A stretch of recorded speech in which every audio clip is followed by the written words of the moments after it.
Alors pour commencer, je voudrais tout d'abord saluer le travail conséquent fourni par les services dans l'élaboration de ce document et la pertinence des informations utiles pour la phase de consultation notamment qui va s'engager, mais aussi pour permettre l'évaluation de nos politiques publiques. Alors si nous partageons les axes et orientations générales de ce plan, nous regrettons le manque d'ambition et le manque aussi de volonté à ce stade pour co-construire avec l'ensemble des collectivités d'Île-de-France.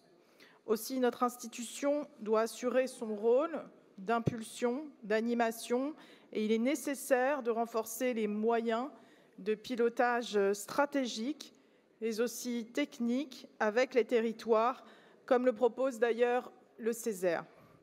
À l'heure de la crise environnementale, des canicules et des pics de pollution, ce plan devrait être le levier principal pour la transformation des mobilités dans notre région. Je veux rappeler ici que le secteur des transports est le premier secteur en termes d'émissions dans notre pays et surtout le seul qui ne les a pas réduites ces dernières années.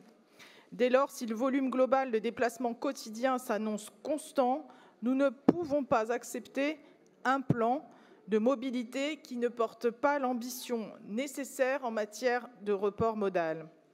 Les 6% de la part modale pour le vélo en 2030 est insuffisant quand le plan national vélo proposait 9% en 2024. C'est d'autant plus insuffisant que l'Île-de-France est une région particulièrement favorable à la pratique du vélo avec une zone dense, propice au développement des infrastructures cyclables. D'ailleurs, l'association Vélo et Territoire a pointé le retard de notre région en termes de déploiement de stationnement sécurisé dans les gares, pourtant une obligation légale. 46% au niveau national, seulement 12% en Île-de-France.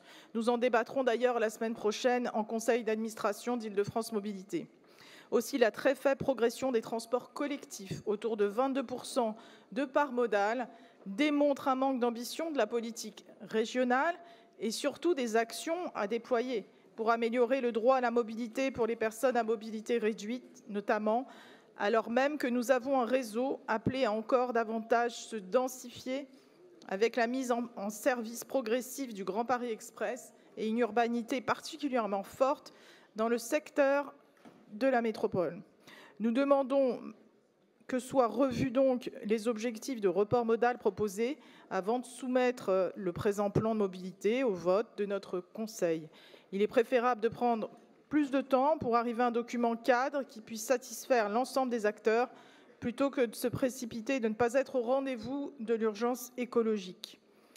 Voilà, il n'est plus temps de susciter des évolutions de comportement, mais bien de les provoquer, de les engager avec une politique régionale plus lisible, plus ambitieuse, plus attractive, plus inclusive et aussi plus partagée avec les collectivités. Le temps des petits pas est révolu.